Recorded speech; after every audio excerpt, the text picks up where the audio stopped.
Bicara tentang sholat, ini memang tidak akan ada habisnya kalau dibahas. Kalau kita amati sampai saat ini, apakah sholat yang kita lakukan setiap harinya dalam 5 waktu itu sudah benar adanya? Padahal banyak sekali sekarang kalau kita amati, orang itu diperbudak oleh hawa nafsunya sendiri, oleh segala keinginannya yang selalu mengedepankan urusan duniawi. Lalu apa maksud dari ayat Al-Quran?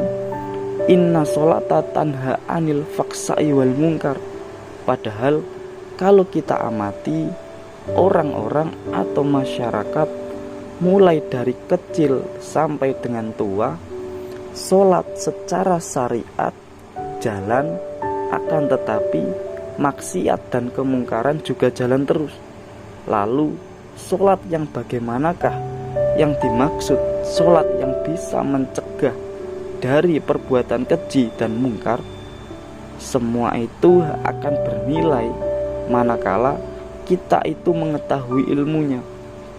Dan semua itu akan rusak ketika kita tidak mau mempelajarinya. Kan sudah jelas itu tegas oleh Allah. Dalam Al-Quran dijelaskan, fawailul lil musallin alladzina hum ang sholatihim sahun. Celakalah bagi orang yang sholat ketika dalam sholatnya itu hatinya melalaikan terhadap Allah. Dan ini adalah ancaman keras dari Allah. Apakah selama ini hati kita dalam melakukan sholat itu sudah benar? Kalau kita merujuk ke ayat Al-Quran, ternyata diakui atau tidak diakui, sebenarnya sholat kita selama ini belum sepenuhnya benar. Kalau kita mau membuka lembaran Al-Quran di dalam surat Al-Baqarah ayat 238, di situ dikatakan begini, hafidu ala sholawati wa sholatil wusta wa kumu lillahi qonitin. Dimana inti dari ayat ini adalah tegakkanlah, jalankanlah sholat itu dengan khusyuk. Perlu kita sadari bersama, kita tidak akan pernah bisa melakukan sholat itu dengan khusyuk manakala jiwa raga kita, hati kita ini belum bertemu terhadap Allah. Baik di pandangan orang lain, kita itu disebut sebagai orang yang alim misalnya, orang yang santri misalnya, al-ulama dan lain sebagainya. Tetap kita tidak bisa melakukan sholat itu dengan khusyuk. Sedangkan dalam Al-Quran sendiri tegas dijelaskan wajib hukumnya sholat itu qonitin, khusyuk. Kuncinya apa? Ya, definisi daripada khusyuk itu sendiri adalah ketika kita sudah mampu memposisikan hati kita, kolbu kita untuk tidak selingkuh dengan terhadap kesenangan dunia.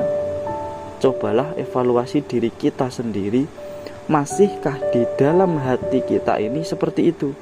Kuncinya apa?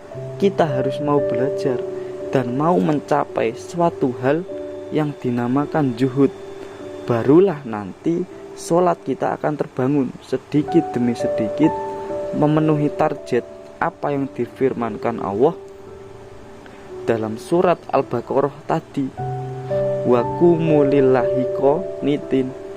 Bahkan lebih jauh Allah itu menjelaskan dalam surat An-Nisa ayat 43. Di situ dikatakan, ya ayyuhalladzina amanu la taqrabu as-shalah wa antum sukaro hatta ta'lamu ma taqulun. Yang artinya, wahai orang-orang yang beriman, janganlah engkau mendekati sholat sedang kamu dalam keadaan mabuk. Ini maksud kata mabuk dari ayat ini itu apa? Kalau dalam pandangan syariat, mabuk itu bisa diartikan orang yang fisiknya itu atau badannya itu kebanyakan minum minuman keras, atau pokoknya ya intinya mabuk gitu aja. kalau dalam pandangan syariat. Akan tetapi kalau dalam pandangan hakikat, hati kita ini yang mabuk dengan urusan duniawi, ini loh yang dimaksud dengan sukaro. Jangankan untuk melaksanakan, mendekat saja tidak boleh. Artinya apa? Ketika kita menjalankan sholat, tetapi hati kita ini loh mabuk karena urusan perempuan, mabuk karena urusan harta, mabuk karena urusan pangkat, mabuk karena urusan jabatan dan lain sebagainya. Lah, sholat yang seperti ini sama saja dengan sholat yang tidak ada gunanya, muspro. Lah, inilah pandangan hakikat. Mengapa kok di ayat tadi dikatakan latak robu, jangan mendekat? Alasannya karena Allah itu maha suci, maha agung. Oleh karena itulah, ketika di dalam hati kita penuh dengan kotoran, penuh dengan najis, maka tidak pantas kita itu duduk menghadap Allah. Lalu selanjutnya, di ayat selanjutnya dikatakan hatta ta'lamu ma taqulun, sampai kamu itu sudah sadar terhadap dirimu. Maksudnya apa? Sampai hati kita ini loh tidak mabuk oleh urusan-urusan dunia. Ketika kita sudah bisa seperti itu, barulah sholat kita itu loh benar. Akan tetapi ketika sholat hati kita ini masih mabuk dengan urusan duniawi, maka menurut ayat ini sholat kita itu tidak benar. Dan ini tidak melihat dari sisi fisik, akan tetapi melihat dari sisi hati. Karena hakikatnya itu hubungannya dengan hati, bukan dengan fisik. Lalu kalau syariat itu kan dari sisi fisik. Kalau dilihat fisiknya bagus, gerakannya sholatnya bagus, ya sudah dinilai bagus itu sholatnya. Akan tetapi kalau hakikat itu melihat sisi hati, kita yang menghadap kepada Allah untuk bertemu. Lalu ayat selanjutnya, wala junuban illa abiri sabilin hatta taqtasiluh. Manakala hati kita dalam keadaan junub, hati kita dalam keadaan berhadas atau banyak najis, lah ini juga tidak boleh mendekati sholat sampai kita itu mau mandi membersihkan itu semua. Artinya apa? Tidak pantas sholat kita ini dikatakan benar kalau hati kita masih mengandung hadas besar. Maksudnya hadas besar ya tadi, hati kita ini loh mabuk dengan urusan-urusan keduniawian. Terus kalau kita berbicara sholat dari sudut pandangan syariat, yang disebut sholat itu ya yang diawali dengan takbir dan diakhiri dengan salam, dimana di dalamnya itu ada ilmu-ilmu yang harus dibaca. Akan tetapi definisi sholat menurut pandangan hakikat yaitu menghadapnya ruh kita, menghadapnya hati kita kepada Allah Subhanahu wa Ta'ala. Itulah sholat secara hakikat. Dan ini bagi orang-orang yang ahli zuhud, tidak hanya berlaku di dalam sholat secara syariat saja, tetapi di luar aktivitas sholat pun dia melakukan sholat secara hakikat. Kalau kita bisa menempuh ini, barulah cocok dengan firman Allah surat Al-Baqarah ayat 238 dan An-Nisa ayat 43. Kita harus tahu bahwasanya sholat secara syariat itu hubungannya pasti dengan fisik, yang diawali dengan takbir dan diakhiri dengan salam. Akan tetapi hati kita itu kosong, tidak menyentuh, tidak menghadap kepada Allah. Kenapa bisa begitu? Ya karena kebanyakan hati kita itu sudah mabuk dengan urusan duniawiyah, dan itu tidak dikatakan sholat hatinya. Kalau menurut syariat kan jelas ada aturan-aturannya, ada ilmu-ilmunya, harus menutup seluruh aurat, auratnya laki-laki baina surah warubah, mulai pusar sampai kaki harus ditutup. Dan dalam syariat itu ada bacaan-bacaan yang harus dibaca, mulai dari Al-Fatihah sampai akhir, begitu seterusnya. Jadi di syariat ini ada ilmu-ilmunya agar tidak rusak.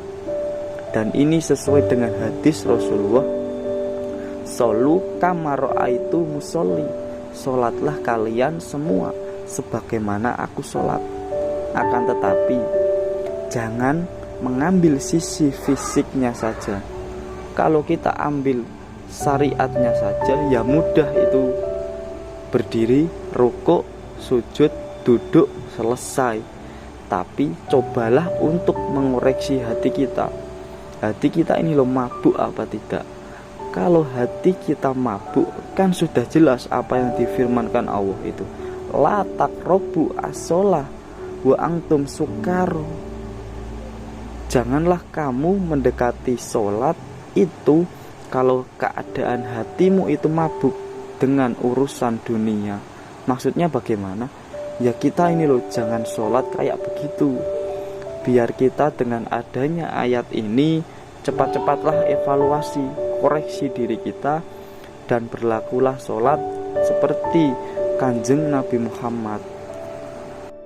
Jadi kalau disimpulkan, sholat secara hakikat itu adalah bertemunya, menghadapnya ruh, menghadapnya hati kita ini terhadap Allah di dalam media munajat, suluk atau juhud, atau melakukan tapa atau sebuah meditasi. Kuncinya di sini apa? Ada dzikir sirul asror. Kalau kita tidak tahu tentang dzikir sirul asror, maka ya akan diganggu oleh para iblis, para setan dan lain sebagainya. Dan kalau kita membaca, para ahli juhud itu sholatnya secara hakikat ini tidak hanya bertempat di dalam sholat secara syariat saja, hanya cuma 5 waktu saja, tidak seperti itu. Akan tetapi seluruh aktivitasnya dalam kehidupan sehari-hari itu bernilai sholat, madep mantep di hadapannya Allah, yang mana ini sesuai dengan firman-Nya Allah, wa ma khalaqtul jinna wal insan illa liya'budun. Jadi hanya disuruh menghadap, disuruh menyembah, tunduk patuh terhadap perintah Allah. Jadi kalau kita belum mencapai puncak itu, ya kita tidak akan pernah bisa kita melakukan sholat seperti sholatnya Nabi Muhammad. Makanya sholatnya Rasulullah itu adalah sholat dari syariat menjadi hakikat. Artinya apa? Tidak hanya secara fisik saja sholatnya, akan tetapi secara hakiki dalam rangka makrifat kepada Allah Subhanahu wa ta'ala. Itulah yang dikatakan sholat yang sebenar-benarnya sholat. Dan nanti ketika kita sudah mencapai itu, barulah sholat kita bisa dikatakan tanha anil faksa'i wal mungkar. Sholat kita bisa mencegah perbuatan keji dan mungkar.